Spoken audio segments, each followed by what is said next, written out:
I started out with a license deal with Debenhams, and I just saw the numbers. You know, every single week I saw the sales figures, and I thought, "Are you serious? This is quite major." And I started to do my own research, started to find out what kind of margins I could be working with, and I already knew the numbers. So I thought, I'm going to do this. I could do this.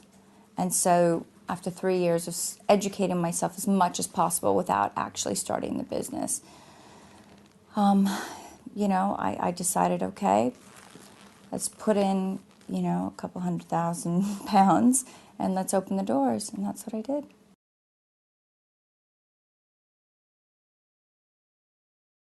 You know what? When I design for my ladies. It's all about woman empowerment. It's about making yourself feel good. It's about making yourself feel sexy. It's all about the woman. And it works. They buy into the image. I have fantastic fits. I have one of the lowest return rates. I've got a great product.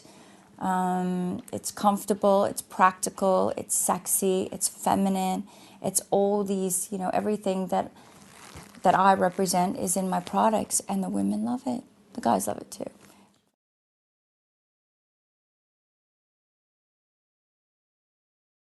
One thing I thought, oh gosh, I have this kind of money available, again from my modeling days. I'll just put it in. I could open the doors. Little did I know that it keeps your company still costs money. You don't just put in a certain amount and then you think, oh, I'll start making money right away. It doesn't work like that. It takes probably 2 to 3 years to really start making money.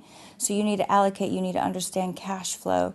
You need to really, really you need to watch it. And especially, I made a few mistakes where I didn't do my fits myself, and I had some really bad fits, and they recalled the whole collection.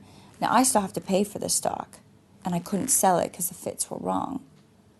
So I had to pay for the stock. So thank God, that was a huge mistake. I should have paid attention to my fits. I should have paid more attention to my sales figures, which blocks were working, what colors were working. And ever since that day, thank God it happened earlier on, and it was quite a small collection, so I could facilitate payments.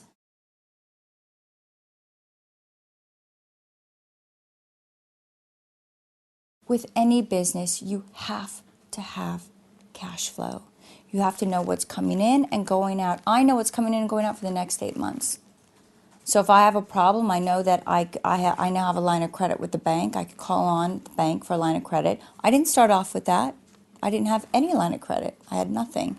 And I didn't even know what a cash flow was, and you learn really, really fast. Now, I'm telling you from my experience, you've got to understand your cash flow.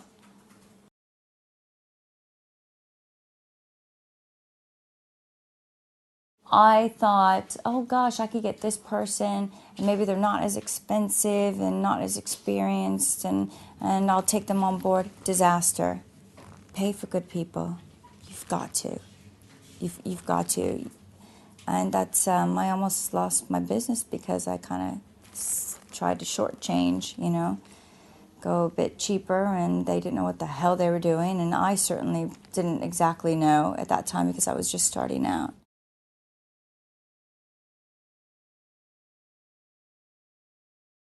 Well, you just, like, for me, it's much tighter buys. I don't take a big chance. If Littlewoods are buying, 10,000 units of my Fleur bra, I'm only going to buy 10,000, maybe add on, 500 units for the independents. I have really, really tight buys now.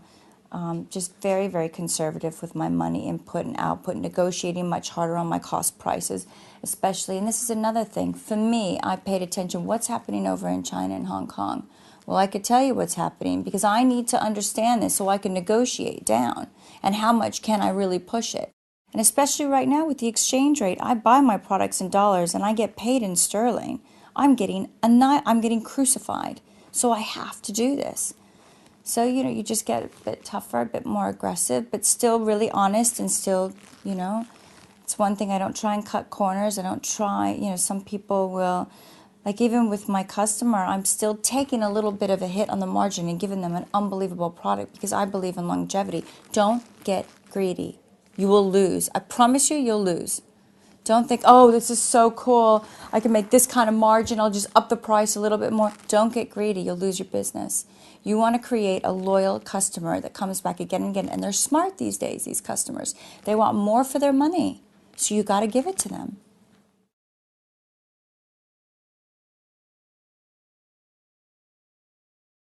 As far as expansion is concerned, I look at into smaller markets where I could sort of monopolize that market.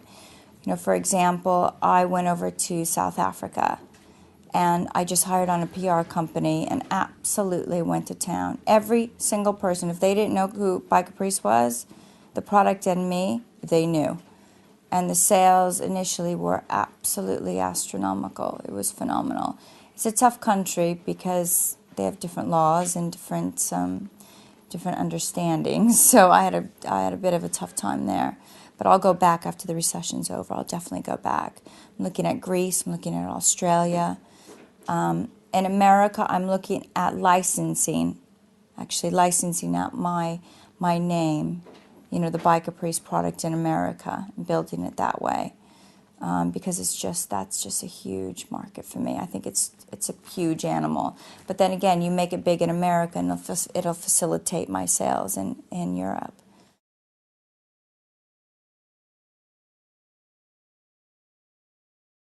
Well, the only way celebrity, I'm really blessed actually with the whole celebrity phenomena and what's happened to me in this country, because I couldn't have started my business without it. Basically, because with marketing you create awareness, and that ultimately creates the sales, you know? And so that it's helped me tremendously. I mean, I have done free publicity, you know, hundreds of thousands of pounds of publicity for nothing because of my name. So that's fantastic. Where it's hindered me is credibility, stereotyping. You know, I'm still, even at 3 years, and even after creating, you know, a multi-million-pound business, I still get the lingerie model. Like, I own the goddamn company. I've been working my ass off, and they're still saying that. And then when I call up companies like Next, they think, oh, frivolous, yeah, we kind of are interested in meeting her, but please, what kind of company is this? It'll probably come and go in 2 seconds. We don't want to invest in something that's a bit of fluff, comes and goes. So it's been, you know, it's been really, really difficult, and I've just had to be a little bit more persistent, put my ego in my back pocket, and get on with it.